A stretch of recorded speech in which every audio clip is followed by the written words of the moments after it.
Yes.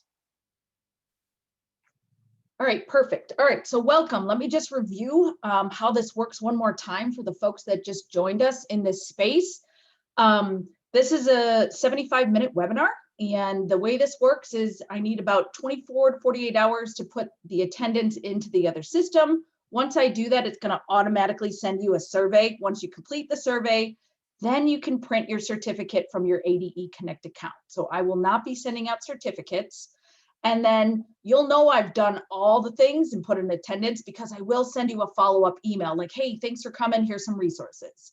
So that's how you'll know we're done and you're totally set in your ADE Connect account. And if you just joined us, I dropped a link in the chat. This is going to be our what we call our dashboard. And all you need to do is click on it and make a copy of it. And so let's just go over a few things about how this webinar is going to go. We're going to use the chat box a lot. We're going to use a couple interactive tools like Jamboards, some strategies in the chat. So I'm going to ask that you stay muted until the very end. We're not doing breakout rooms this time. And so welcome, welcome, just stay muted. And then at the end, I usually have time for Q&A where we can unmute and have a conversation if we need to, and just make sure that the chat's turned on to everyone. And this is phenomena-based three-dimensional instruction. And let me just let people in real quick. My name is Rebecca Gorelli. I am the Science and STEM Specialist. Sarah Sleesman normally is with me, but she is not with me today. She's working on a different project. So that means I am running solo here. So if you have troubleshooting issues with technology, I'm not really going to be available to help you with that. So if everybody can kind of help me out and help each other in the chat, that would be amazing. So here, what we're going to do is just start by introducing ourselves, your name, what's your position, what county are you from? We love to see what counties we're reaching. And also a new piece of data I'm starting to collect is how did you hear about this PD? So if you could provide that information in the chat, that would be amazing.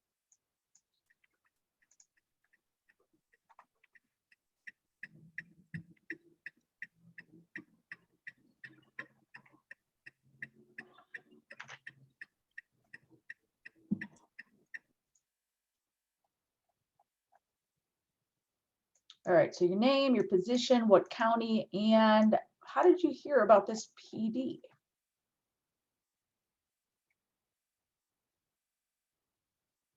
ADE website, thank you.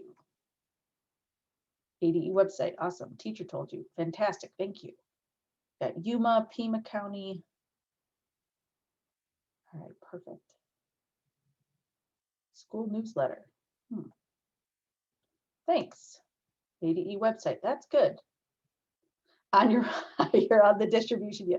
Yes, good. I'm glad that's effective. Awesome. All right, and if you just joined us, click on this link, please, and just have this available. It's going to ask you to make a forced copy. So just make a forced copy. That way you have it. I recommend bookmarking these. Whenever I go to a webinar that has a dashboard, I bookmark it so I know where it is. It's the best way to do it. Perfect. All right. Well, we have folks from all over the place. This is lovely. Lots of different counties. And you all go to our website, which is great. All right, great. I'm so happy to hear that. Thank you for that informal data. All right, let's make sure we're all oriented to the dashboard. So hopefully you clicked on the link I put in the chat. And the way this works is every single resource I used to build this webinar, I provided for you. The gray ones are the ones we're actually going to open, we're going to read, we might type something in it. Those are going to be like our interactive pieces. So it's not like we're opening every single thing in this list.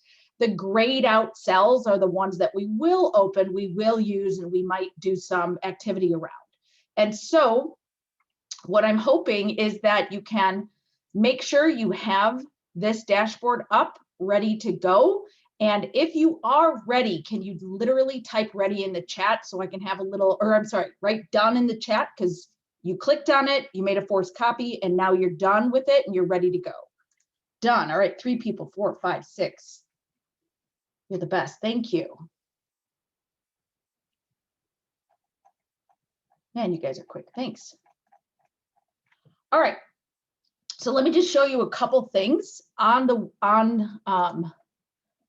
this dashboard. At the top, here is our main science standards page. If you have not gone here, please do, because we have been working very hard to update it. We also have been working very hard on what we call our resource page as well.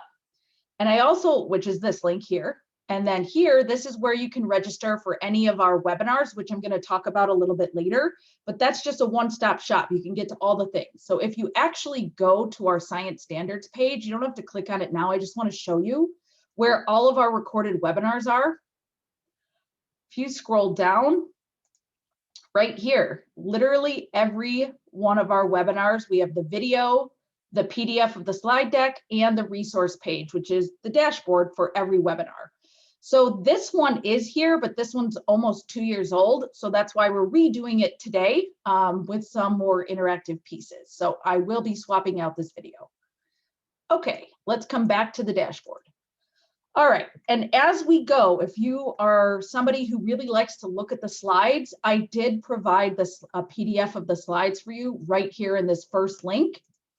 Also, we have something called webinar pathways, which I'm going to go over in just a minute. And then really I used, I'm going to be showcasing 2 different lessons, and I gave you the links of where I found those lessons. One is from Picture Perfect Science.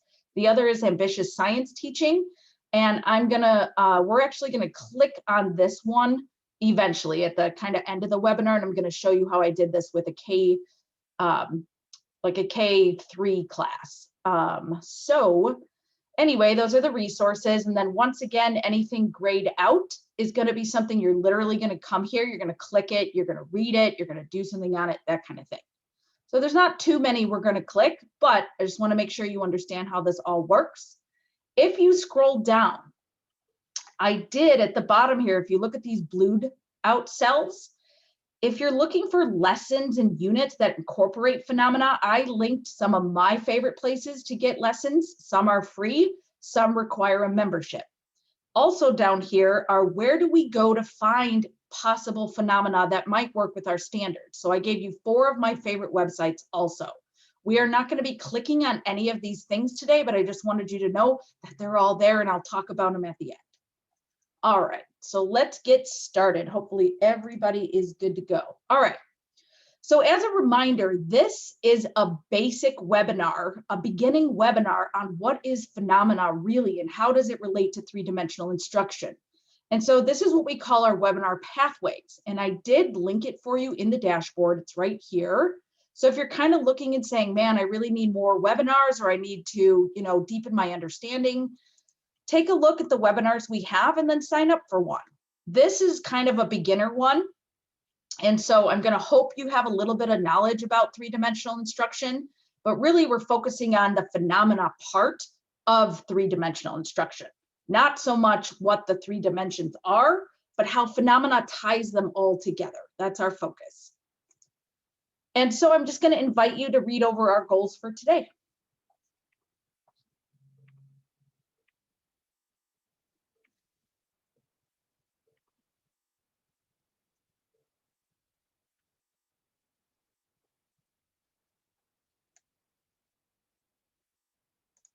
And I'm really going to combine these 2 in the first part of this to kind of lay a foundation so that we all have a general understanding of the shifts, what 3 dimensions are, and how phenomena relates to our standards. Then after we go through all of that, I'm going to kind of put you in the student seat and have you experience phenomena like I'm your teacher. And just before we begin, I just want to start thinking about we're all in this space together, and I just want to call upon each other to honor each other's voices in this space and be active in this space. And so these are what we call our shared agreements or community norms in this space.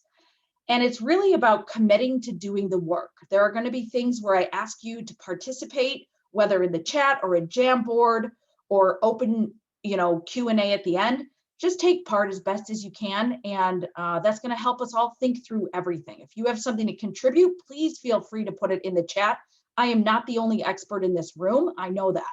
So if you have things to offer, please do, or if you have ways to support folks in the chat, by all means, please do that. And so really thinking about why are we all here is really with our new standards, The purpose is access to science literacy for all students.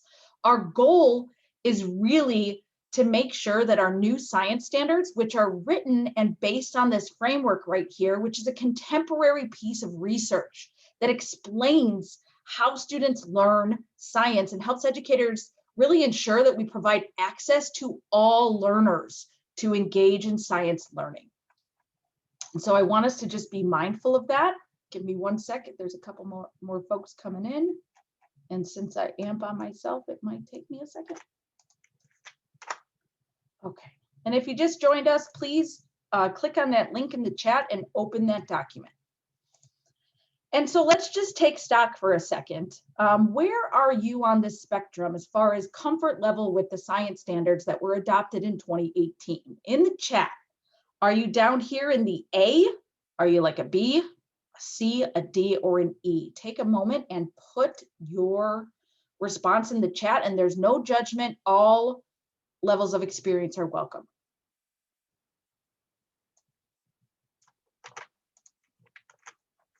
Okay, so we have some newer folks, which is great. Okay, some folks have been transitioning.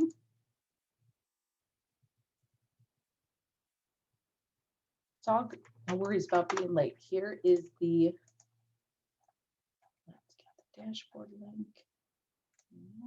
No worries. All right.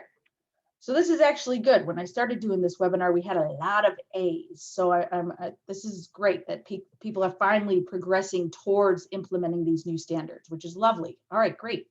And even if you are starting out, don't worry about it. This is a beginner webinar, so amazing. All right, the first thing we're going to do is talk about the instructional shifts that come with the new standards. And we have a great document for this. It's called the New Vision for Science Education.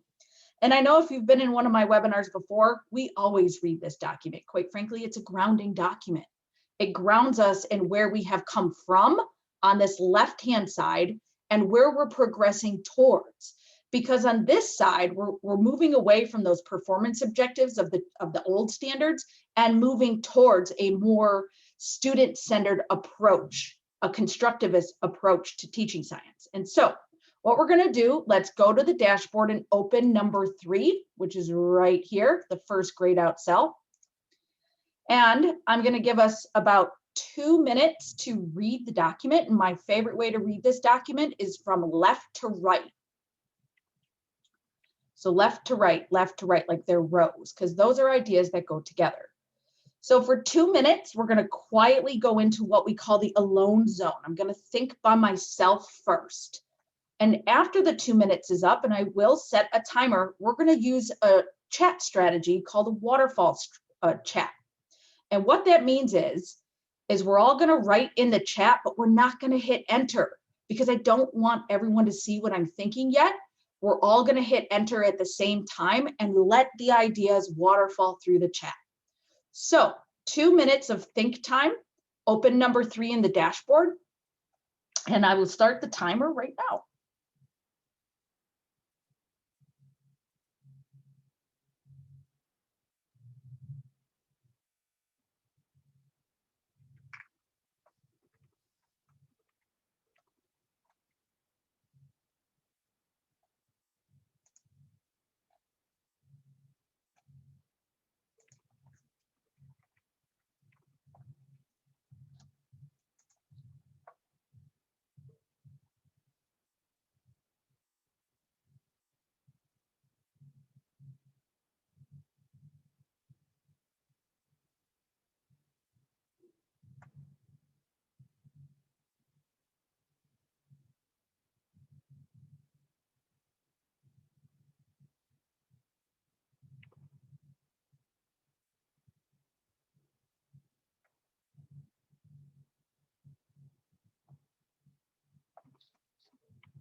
$50 seconds left, 50.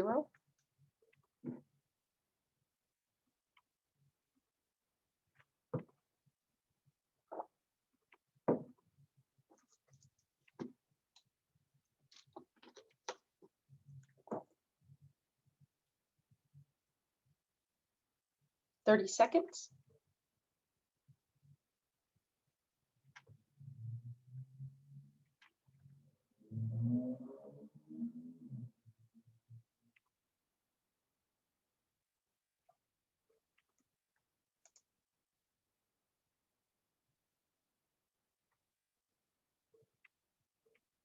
Ten.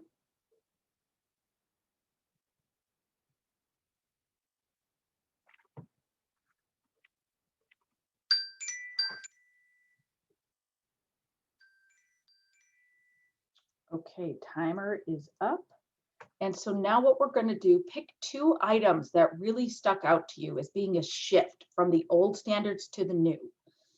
And what we're going to do is I'm going to give you 30 seconds to write your 2 ideas in the chat and then wait for the countdown. So I'll set a timer for 30 seconds. You'll hear it go off. And when it does, I will count down 3, 2, 1, and we all hit enter at the same time. 30 seconds starts now.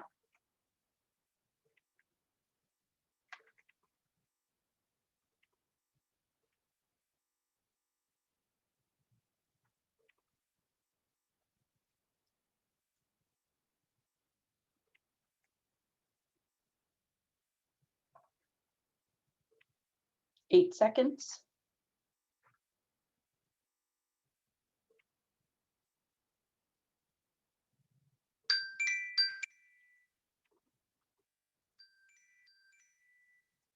All right, I'm going to count down from 3, and when I count down, we'll all hit enter at the same time.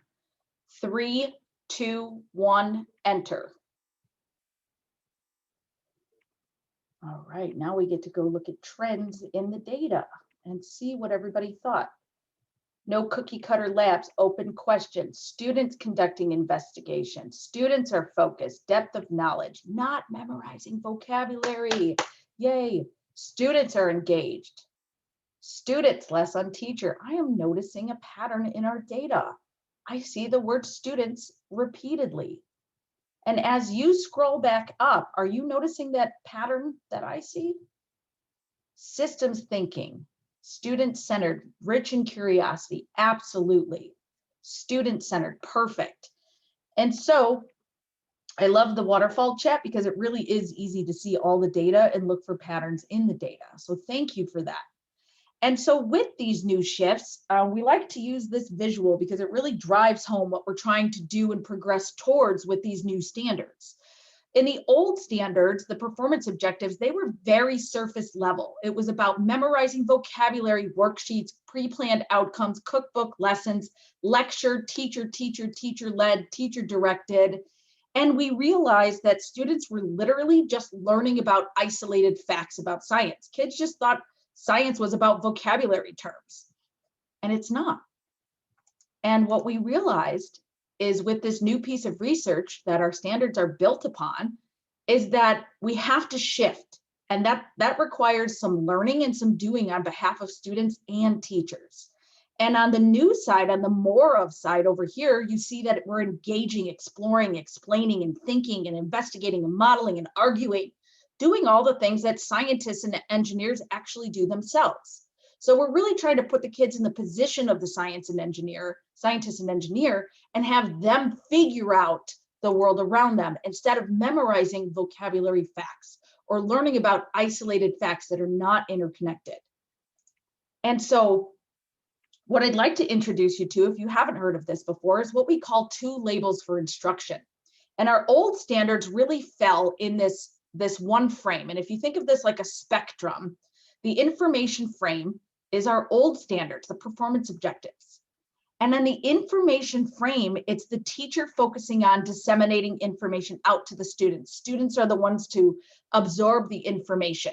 Science is really portrayed as just a body of facts, like vocabulary terms, and assessments are focused on just the right answer. Think of like Ames, right?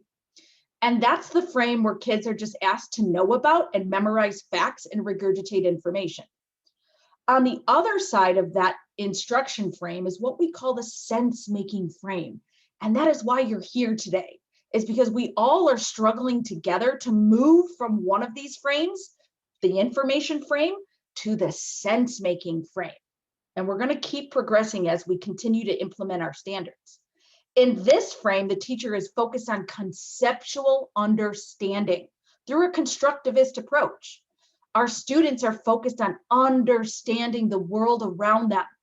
And science is now portrayed not just as facts, but as a way, as a process to make sense of the world around us.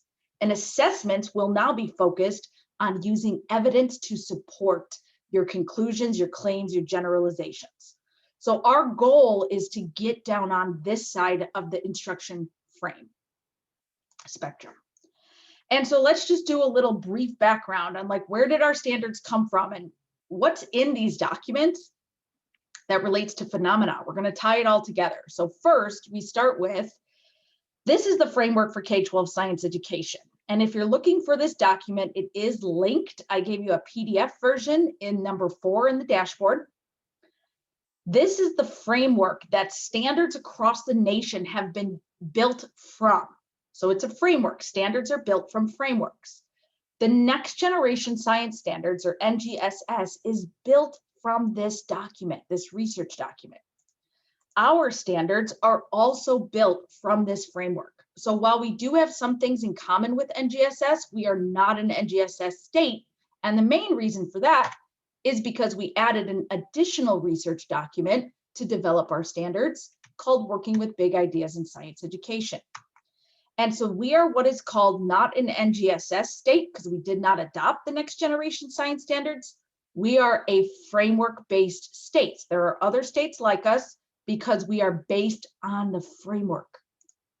And in that framework, we're going to talk about it in just a sec. But what I want to show you here is on our Science Standards website, we have some very good tools that I don't think a lot of people know exist. We have created 2 videos. If you're struggling to understand how our standards are different from NGSS, we have 2 very good videos where I break it down step by step by step, how we're the same, how we're different. We also have these documents called the Standards Summaries and Planning Guides, which literally take our science standards, compare them to a comparable Next Generation Science Standard, and tell you in this middle column if it's a strong correlation, partial correlation, or no correlation, so that when you find resources, you have a tool to help you think if you should use that resource or not. So I just wanted to draw that out to your attention. Now, let's get back to our standards and how they were built. This framework, inside of it in chapter 3, calls out what is one of the first dimensions of the 3 dimensions of science instruction, which is new. The first one is the science and engineering practices. The second dimension is the cross-cutting concepts. That's in chapter 4. Chapter 5 has the disciplinary core ideas of physical science. Then we have core ideas of life science and earth and space sciences. And all of this is in this book. Now, what are these 3 dimensions and what does this have to do with phenomena?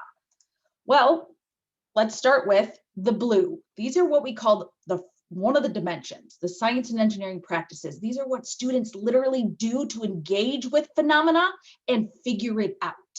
So things like constructing explanations, developing a model, asking questions, analyzing data. These are literally practices that the students engage with.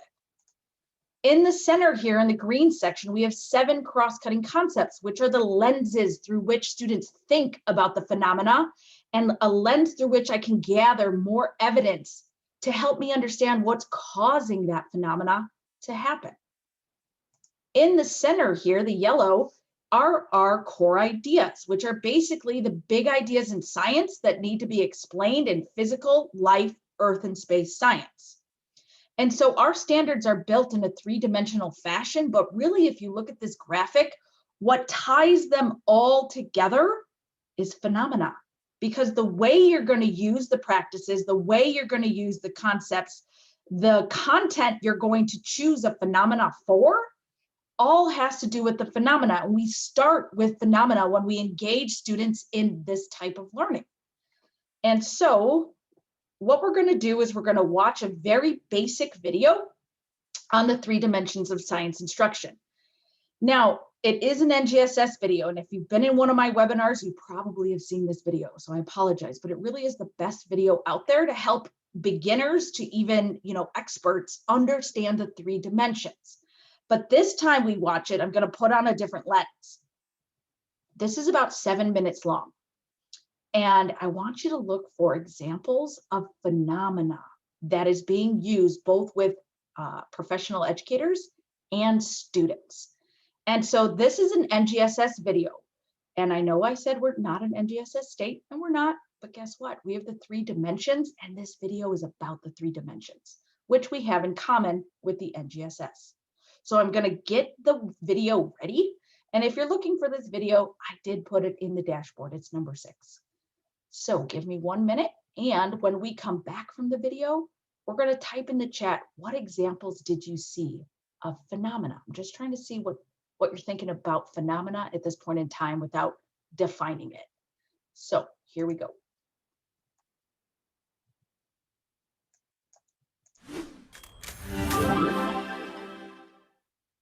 Okay. It's 1.2. When we learn things, it isn't for memorizing a piece of information. Just reciting science facts or principles is not what we want children to be able to do. We want them to be able to go out in the world and make sense of novel phenomena.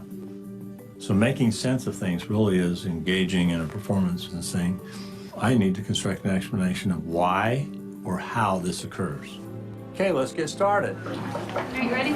56. Throughout the 2 days, I want you to engage as the scientist, you as the student, you as the learner.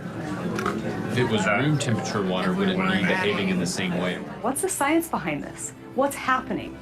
As teachers start focusing on the next generation science standards, they will be able to help students see science as it really is, that it's not just a set of steps and procedures. The real hope is that they can make a connection between what we do in the modeling of performances of science and what they do in their classroom.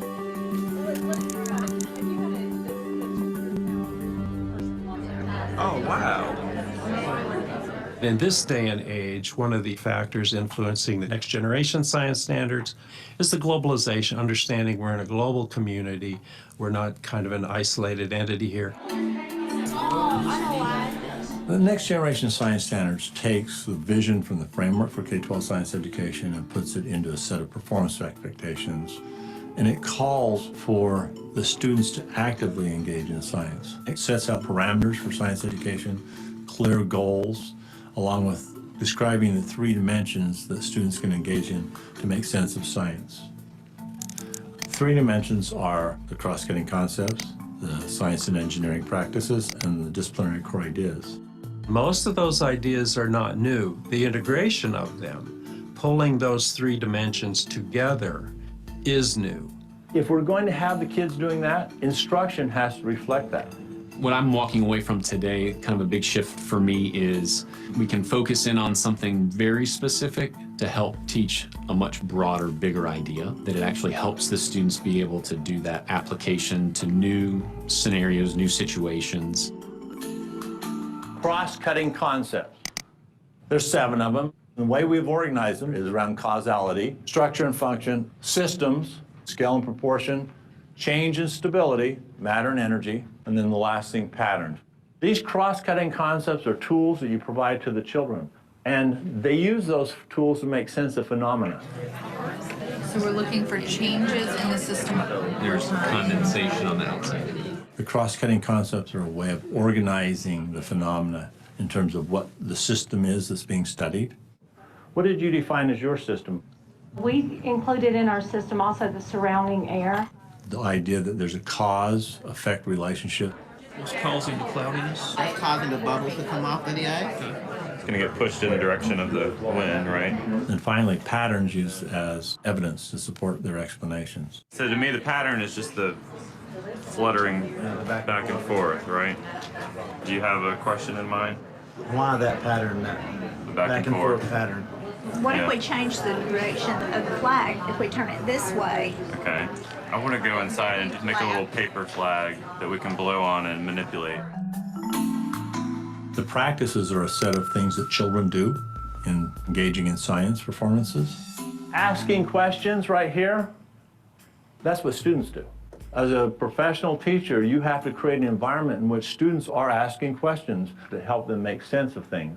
Ready? 150. Why doesn't that ball return to that exact same level that you dropped it? Engaging students in the practices really does pique their curiosity, and it helps them have a desire to go out and have more questions about the world, which asking questions is a practice. So it's something we want them to be able to do and to be able to discover more about the world.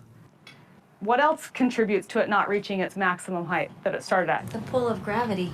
Gravity's still pulling it back down even though it's bouncing up. As learners, using evidence and using that evidence to construct explanations is important.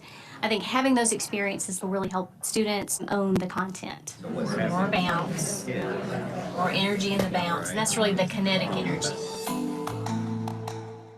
The last dimension of the core ideas, and there's nothing new here. We don't want kids at the end of instruction to recite the core ideas. We want them to use them in science performances to make sense of novel phenomena, applying them to construct explanations and develop arguments. So the alcohol is less dense than the ice. You can see the density in there is different. Oh, yeah. The core ideas in particular become valuable because we revisit them through every grade band, and they're moving forward in a very logical way. Those things we're asking them to do can be applied to more than just alcohol and water. It can be applied to cloud formation. It can be applied to condensation. Why? What's happening? I think what's exciting about the next generation science standards is this intersection of the three dimensions, and that we're not just working on practices one day. You really are infusing the three dimensions within the classroom. One of the things that you've done is ask what if. By doing that, I have to be able to take what I know, what I've learned, looking at the models, looking at patterns, and applying them somehow to show that I understand what would happen if I changed a dynamic. It's been real helpful to remember that, I can't do one without thinking about the other. No change. We should add that, right? That's how students are going to be thinking about them as well. Execute. It's my hope that this will be the reform in science education that not only gets students more proficient in science, but builds interest in science.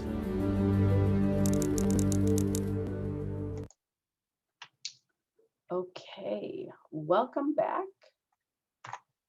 Exit full screen. And so what I'm looking for here, and I will address that question about the scientific method in just a second. And I do have a resource for you on the scientific method and how we're actually moving away from it completely that I can drop in the chat. I'll just need some time to find it. So what examples of whatever your current understanding is of phenomena, what did you see in the video? And there's no waterfall this time, just open chat. And so we saw ice in a cup with water and alcohol, plants outside, ecosystem bottle, flag outside, ball, ice and cup, yep. Blowing flags, yep. All right, so we have a pretty good understanding so far of what phenomena really is through the video. And so, yep, those are all really good examples. And to address the scientific process, the short answer is no, we do not teach the scientific method anymore because that is really, how should I say this? It is really not how scientists do science. It is literally how scientists report out their findings. And so kids believe that all science is following the scientific method, like verbatim. And so there is a shift away from it. And there is no explicit scientific method in any of our standards. It's not that those parts and pieces don't exist, like hypotheses and making a prediction and gathering data and analyzing data. All those things exist, but it's through the practices that we now do it. There's not a linear process for teaching science. So why are we teaching our kids this linear process, really? And so there is a really great resource from STEM teaching tools. I don't know if you all are familiar with that, but there is one on why we don't teach the scientific method anymore. And I think it's number 41. They have all these great tools. No, that's my other favorite one. Never mind. There it is. So it's called Why Focus on Science and Engineering Practices and Not Inquiry? Why is the scientific method mistaken? And in one of our other webinars, we do go through the webinar on practices. So I'll just drop this, but the short answer is no, we don't teach the scientific method with our new standards.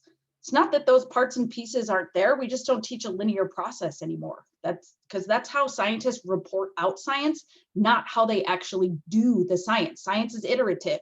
You might ask a question, then data, and then you go back to questions. And so it's more of a in and out kind of pattern rather than this one strict, rigid way of doing things. So the short answer is no. And so really quick to just kind of review all the things we just saw in that video. This is what we call the snapshot. And if you want to open it, you don't have to, but if you want to see what I'm talking about, this is number 7 in the dashboard. This is like a one-stop shop, like a placemat, that if I sit down to plan a lesson, this is the tool I take out. And I make sure that I have all 3 dimensions in my lesson or my unit or however your instructional sequences are built. And so here we start with the science and engineering practices. If you look at these science and engineering practices, you'll see all the parts and pieces of the scientific method. It's just not a linear fashion. And we'll be focusing heavily on some and connecting to others, but it is not a strict fashion that we teach this. Second dimension are those cross-cutting concepts. What lens do we want students to think through to gather more evidence to support their ideas? And then down here, which is the main reason we're different from NGSS, is the core ideas of knowing and using science. 10 core ideas of knowing, so that's content. And then core ideas of using, think nature of science and engineering and application. So together, these make our 3 dimensions in Arizona. But if you look right here, when we are talking about figuring out the world around us, we call that phenomena, naturally occurring events that happen in the real world that we need to explore and explain by using science. Literal definition. U1, when you see a standard with U1, you're in phenomena land. You're going to be engaging students with a shared phenomena that's accessible and equitable. Everybody shares in the same experience. That way, everybody can have a voice and participate. If it's a U2, this means your phenomena is a problem that needs to be solved. And your job is to pose a problem and get the kids to do some engineering work and figure it out, maybe create a solution or a product. And a U3 standard is when you take those things, whether it's phenomena or a problem in engineering world, and apply them to different situations. And so really, let's just remind folks, especially new folks, how do you actually read our standards so that you know when you're engaging students in phenomena or an engineering problem or applying it to different situations? The first part of our standards, every standard starts with the grade level. The second part, this is that combination of the core idea of knowing, E1, Earth Science 1, and core idea of using science, U1. When I see a U1, I'm in phenomena land. If it's a U2, that means the phenomena is a problem that they're going to figure out. U3 would be an application to, social, political, etc. implications. And then finally, this third number is literally just an identifier. It's an arbitrary number. So for example, this is kindergarten standard 3. This is second grade standard 4. That's it. And so reminder that our standards really are meant to have phenomena in them, in every single one of the standards. And so they are really important in our standards because it is the umbrella that ties the 3 dimensions together. And what is kind of interesting is on the very first page of our standards documents, the page that most people skip is the literal definition of phenomena and sense making. That sense making frame I brought to light is in our very first page of our standards, but most people completely skip over it. So I'm going to invite you to read the highlighted text. And if you're having trouble seeing this, it is number 9 in the dashboard. So you can go to number 9. Oh no, I think I messed up the page number. Okay, never mind. I think I accidentally deleted it. Oh no, there it is. It's number 8. My apologies. It says page 2 of the Arizona Standards document. So please forgive me. It's number 8. but you can also read it here. Just take a minute and read it.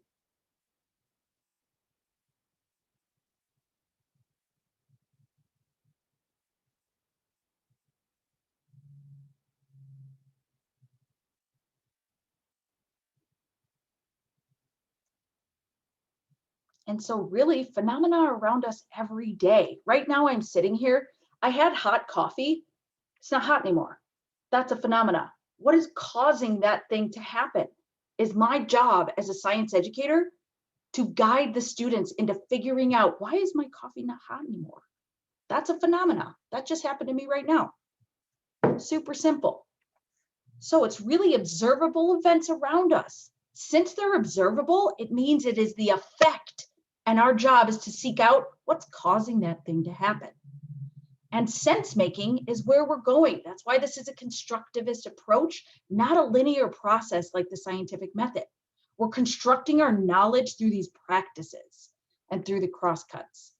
And the word phenomena, I just did a control find in this framework. It's in there 114 times. And in our standards, the word phenomena is in our standards 97 times. And what that means is this is actually a really important thing that a lot of folks just completely skip over. So I'm begging you not to skip over it, because it literally is the thing that will drive every single thing you do with kids. And so let's talk to the guy. His name's Brian Reiser. He's one of the writers of the framework. I actually had the pleasure of working with him in Chicago. I'm a former Next Generation Science Standards coach from Chicago, and I got to go to all of his PD because he's from Northwestern, which is near Chicago.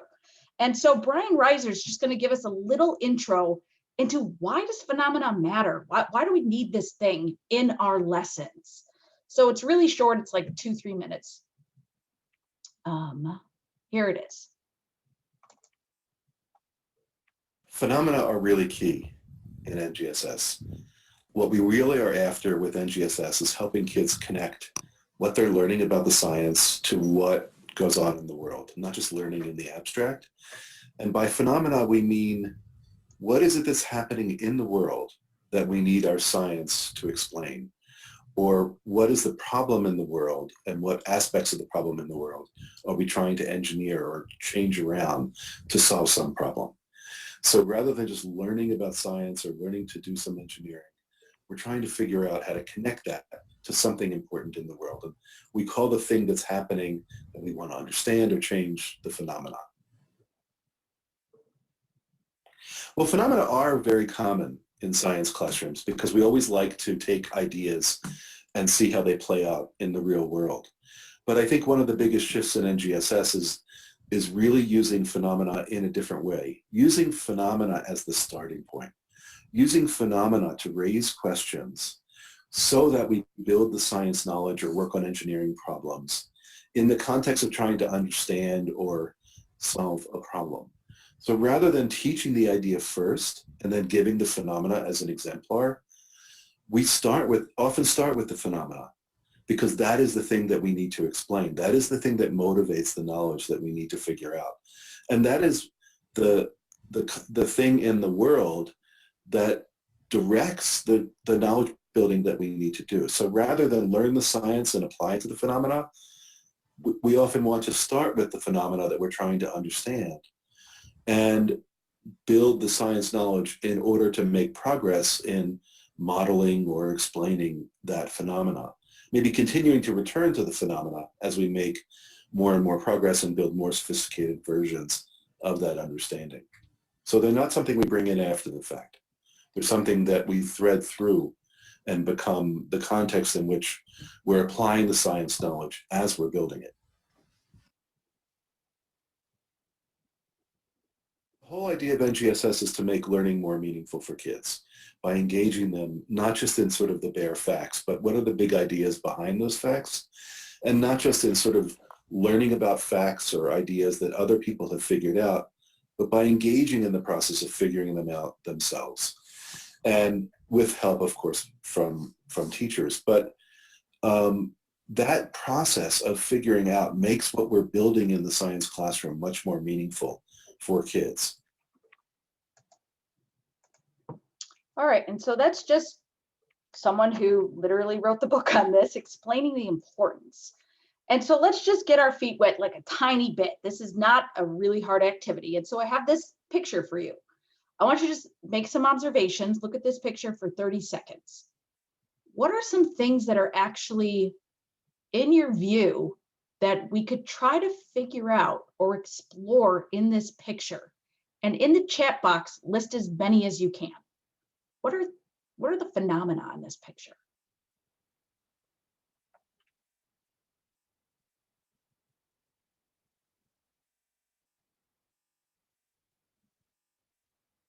Shadow on the mountain. Something is causing that to happen. There's a reason for it. Absolutely.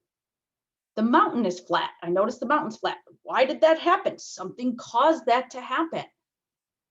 Right. Water, I see waves. It's going one way. What's causing it to happen? Yep.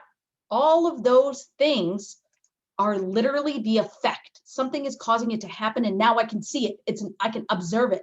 It's a phenomena. And our job is to help explain what's causing that shadow. What caused that rock to be flat at the top? What is causing those waves to do that right now? How is that plant growing there? Exactly the things we're talking about. And so we're going to go into exploring a phenomena. And so how do you do this with kids? Well, you have to choose a phenomena that connects to your standards. Hands down, you have to start there. But once you do, you find a short piece of video or even a data or a picture or a graph or a chart and ask, what is happening here? And then you show it to the kids, you present the data, you explore the object or the process, and you get their ideas about questions. Things like something really phenomenal, like this imploding tanker car, or something more simple, like condensation on a glass. That's a thing that happened and something's causing it. It can be data comparing resting heart to, exercising heart rate, looking at the data, looking for patterns, wondering what's causing the difference to happen, or something super basic like a little shadow. And so we're going to try this. I'm going to ask you to put your teacher hat on. We're going to watch this very famous phenomena.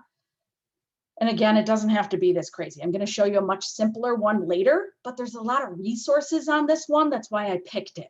And there is a website that I got this from, and I'll explain all of that. But right now, I want you to put your teacher hat on, and I want you to think of the content related to this phenomena, just the content. What kind of big ideas in science does this have to do with? And write those ideas in the chat after you watch it.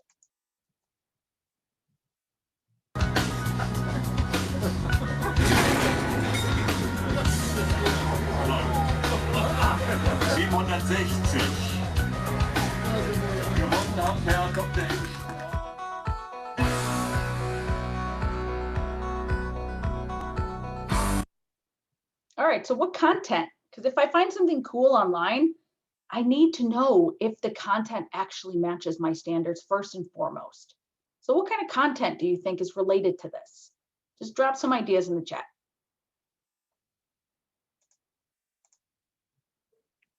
Pressure, sure. Change in pressure, movement of air, heat expanding, pressure, movement, yep. And so think of content. What science content might this relate to? Because if I find something, I want to think about, is this content that my standards might cover if I'm going to use something? Not just going to use something because it's cool. Volume, force and motion, pressure, sure. Gravity. Fantastic. And so now we're going to go into student lens, and I'm going to talk to you like you're my students. And this is the phenomena I chose to engage with my standards. And what we're going to do is a notice, think, wonder chart. And you're going to go into the alone zone. So there's two ways to do this. You can either draw this chart on paper or go to number 10 in the dashboard, and I created a see, think, wonder table for you. And you can go ahead and make a copy. It's a forced copy.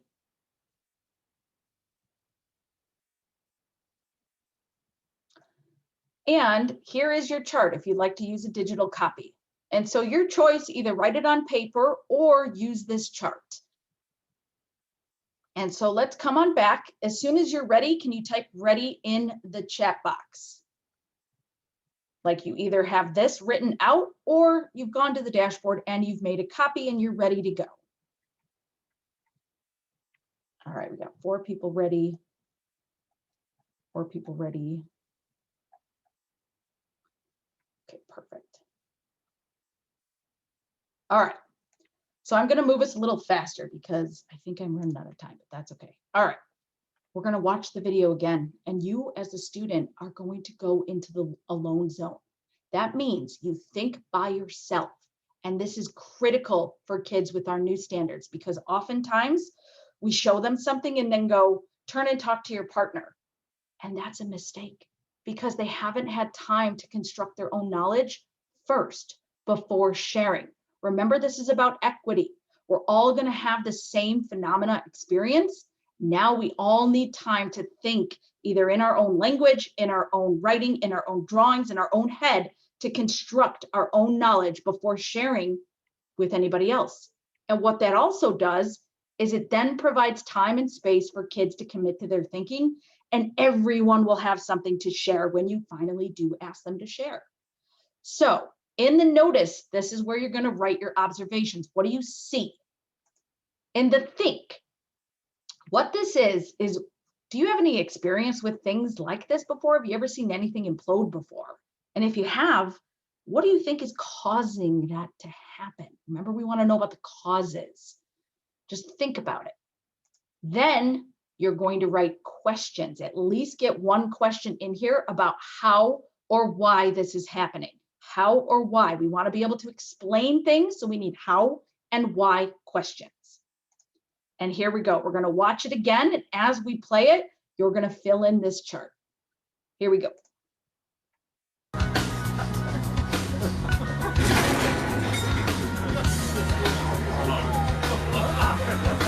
760. Gewonnen haben Herr Kapitän.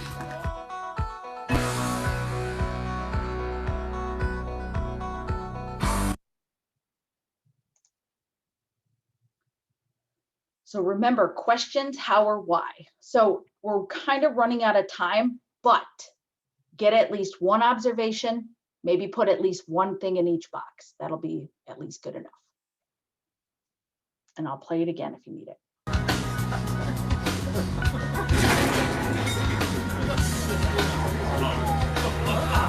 Gewonnen haben Herr Kapitän.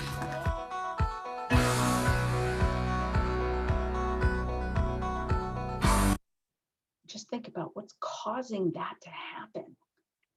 Something is causing that to happen.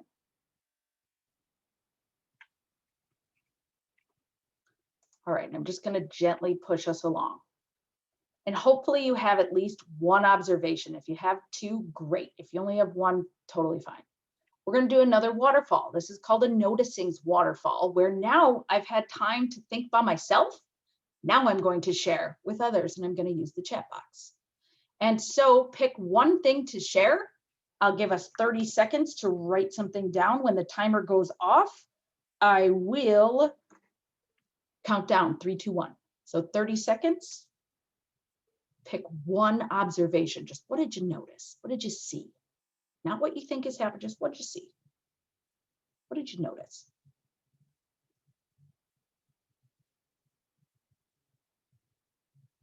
All right, 10 seconds.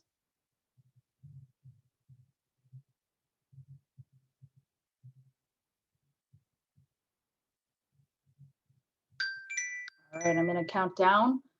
3, 2, 1, hit enter. Let's see if you had some noticings. What'd you notice? Crushing like a can. A hose. Somebody saw a hose connected to the cart. Glare in colors. 2 people noticed a hose. That's interesting. That's starting to be a pattern in our data in the chat. I wonder if the hose has anything to do with it. It crushed in the middle, the sides caved in. Awesome job on your noticings. And when we do noticings with students, this is what we do. We say, are there any patterns in the data? Are there trends in the things we all noticed? So far, I notice the hose. That was something I didn't notice. Crushing inward, I saw that a few times. And so we just look for patterns in the chat box. And now what I was going to have us do, but I do not know if there's enough time, but I'll at least show it to you, is now that we've engaged students with phenomena and we did a see, think, wonder chart, which is from Making Thinking Visible. If you didn't know where that comes from Making Thinking Visible, which is a strategy that relates to our new standards. It's a big strategy, see, think, wonder tables. And so what you would ask the kids to do now is now we're going to get into a science and engineering practice of asking questions. It naturally comes right after the phenomena, engaging students in phenomena.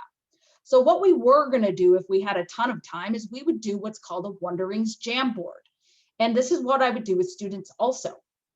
If you have a space in your classroom, and when we're face-to-face, you could have this as a board on, like a bulletin board.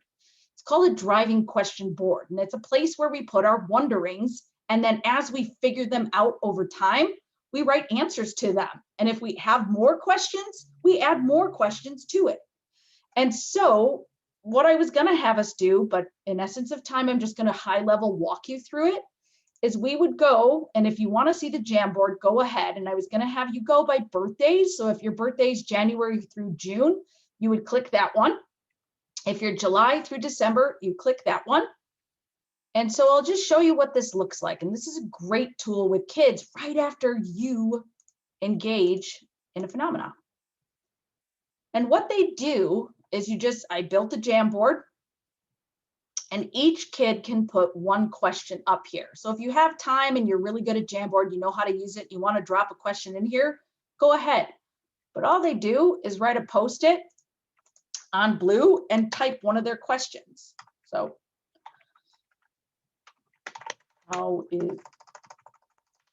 what is causing the tanker to implode? Whatever their question is, and they just write it. And this becomes a place where we keep all of our questions. And so if you want to borrow this, you want to look at it, great. That is just what we do after we engage students with phenomena. Questioning comes right next. It's that simple. Or if you've done questions before, you can plan an investigation to start figuring some things out. And so since we don't have a ton of time for that, I just kind of wanted to explain it, that's just the natural progression. And if you want to know how to use a driving question board, I do a whole webinar on how to do this. So make sure you sign up for that one if you're curious and I'll walk you through how you use it in a lesson.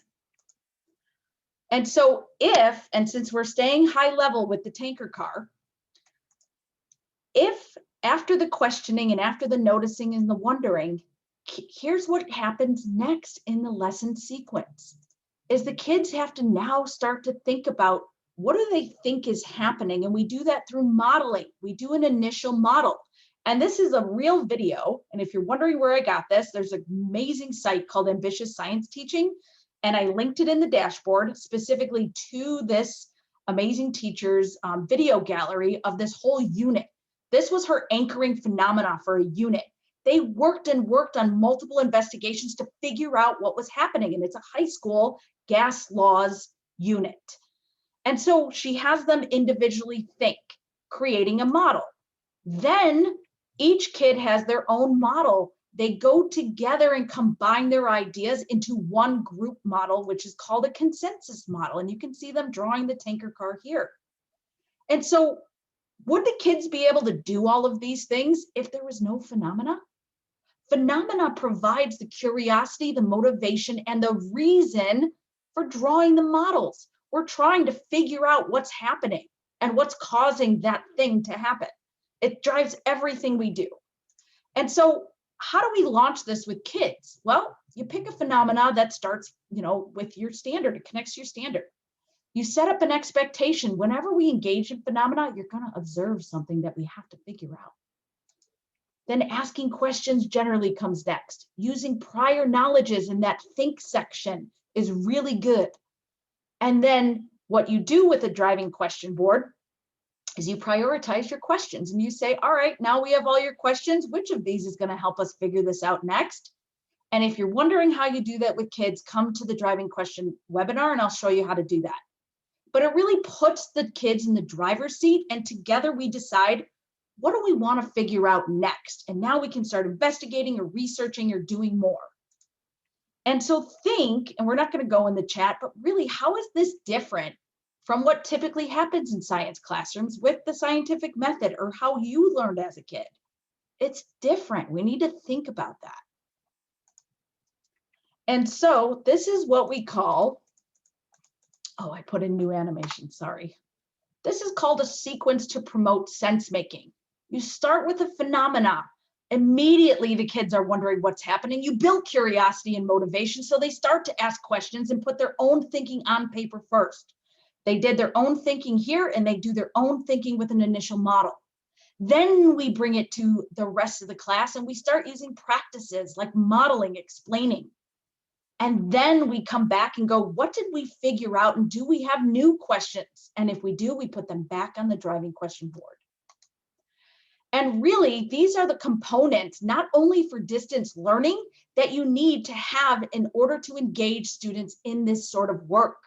And whether you're face-to-face or distance learning, the 4 big things you need are phenomena, practices, students collaborating on their ideas, not working in a silo, and constant norms and expectations of what they are supposed to do. And so I want to show you an example that I just did with my own kids. I was asked to be a guest teacher in my own first graders classroom, and I did this last Tuesday. And so if you're an elementary teacher and you're wondering, well, okay, that was a high school example, so now what? Well, I did this with 1st through 3rd graders on a Zoom lesson. So here's an example, and what they are progressing towards, it's a 1st through 3rd grade Montessori class. They're progressing towards this standard. So the lesson I'm going to show you is not developing and using models, but it's kind of like a beginning thing that will lead them to that.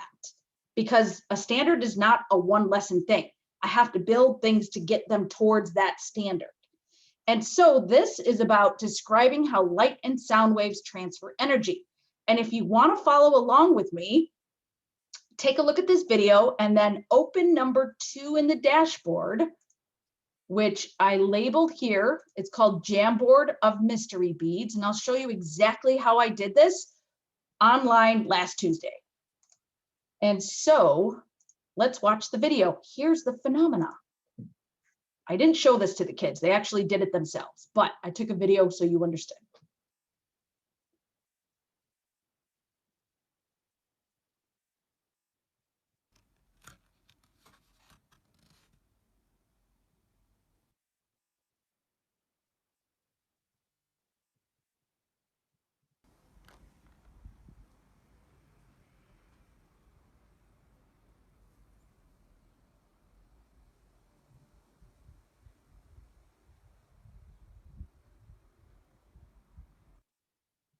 And so let's walk through how I engaged them, through how I evaluated them. I went through a whole 5E lesson with them. If you're familiar with 5E, it's my favorite instructional approach, my personal favorite.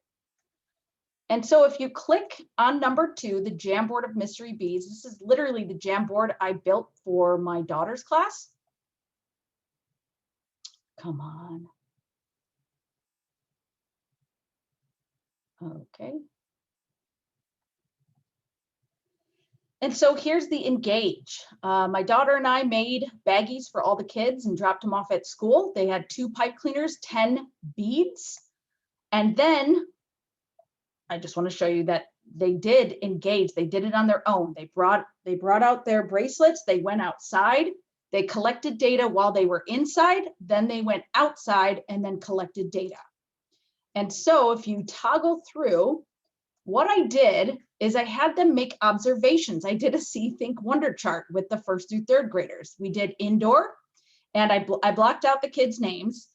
And as a class, they noted the beads were white.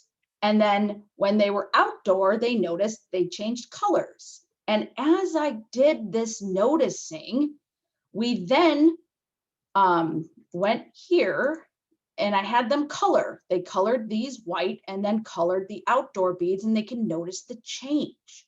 And so once they knew there was a change, started to ask them to think about what was causing it to happen and what were they wondering. So these were their questions, and I just had them raise their hands and I called on them and I wrote these for them. Okay, so it wasn't like the kids were in here. I was the scriber. I wrote them out. And so we did a see, think, wonder. And then, do you see these yes and no's? What I did as the educator is I sat here and I held up the beads, and the kids thought it might have been light. And I said, okay, I have a flashlight right here. Let's test it. Is it light? The answer is no.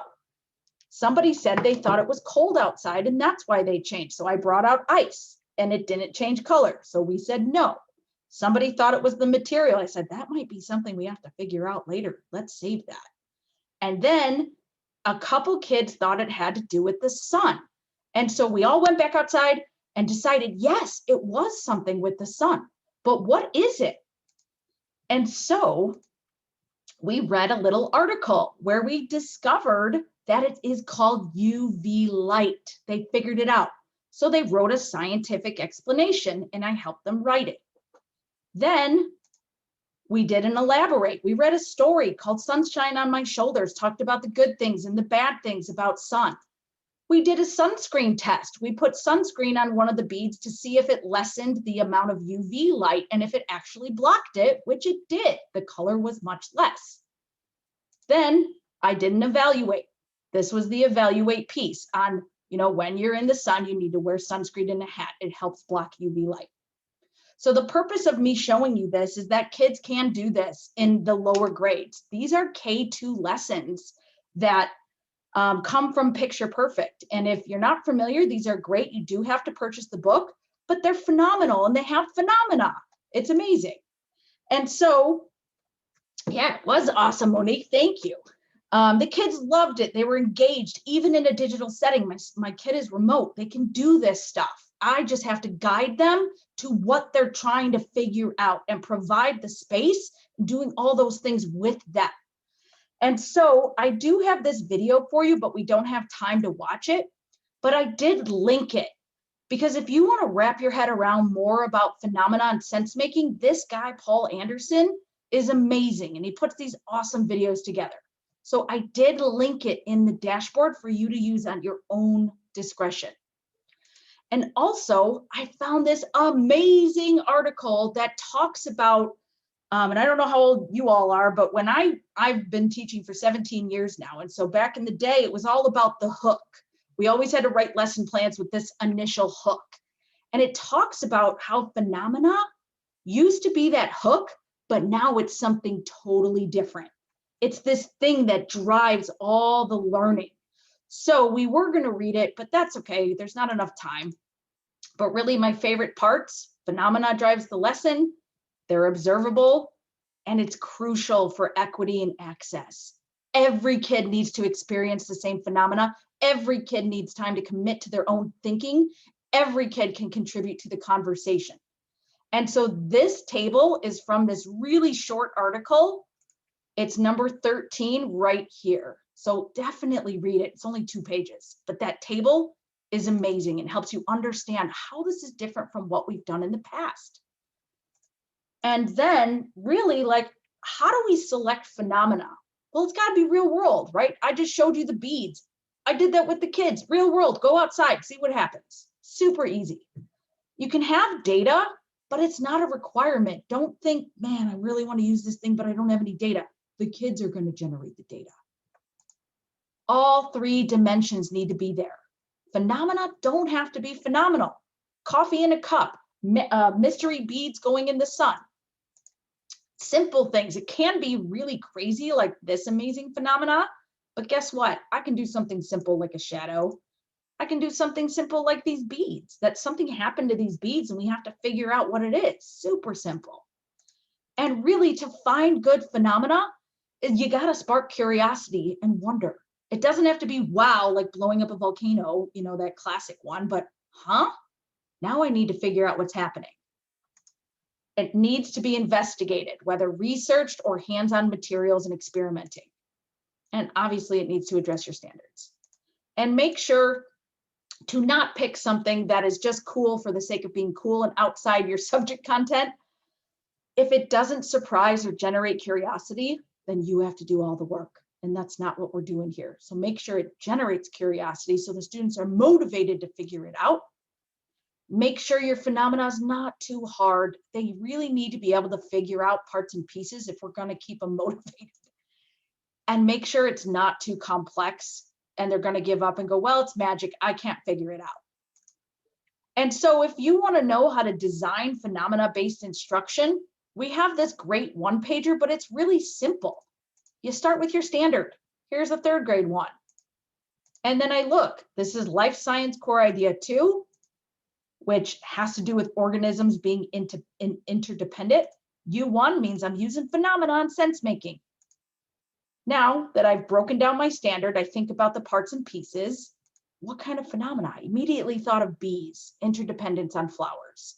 Immediately came to my mind. And then I started to think about, okay, I have to pick the science and engineering practice is construct an argument from evidence. So now if I'm going to use this, I have to think, where are they going to gather evidence from? What resources, what investigations can we do? What videos could we watch?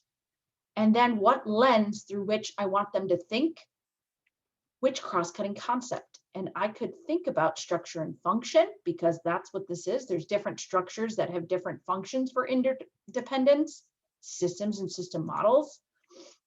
And that's really it. And so I know we didn't get through everything. I'm sorry. When I rebuild webinars, sometimes it's hard to know how much time. But remember, at the end of the dashboard, I gave you places to go find lessons that use phenomena, places to find possible phenomena, and this book. If you are ever going to purchase a book, Teaching Science is Phenomenal is incredible, incredible. You should purchase this book. So I will be quiet. If you have any questions, feel free to jump on what we call Stack, which is building a virtual line. And you just type Stack and then you can unmute. And thank you for coming. And that's it. Reminder that I will be sending, give me 24 to 48 hours before printing your certificate. It'll send you a survey once I've put the attendance in, and I'll send you an email. So thanks for being here. Sorry, the timing wasn't my best, but that's what happens when new things happen. So thanks for coming. If you have a question, I'm here. Feel free to write Stack in the chat and reach out if you need anything. I'm glad you guys liked it. Thanks.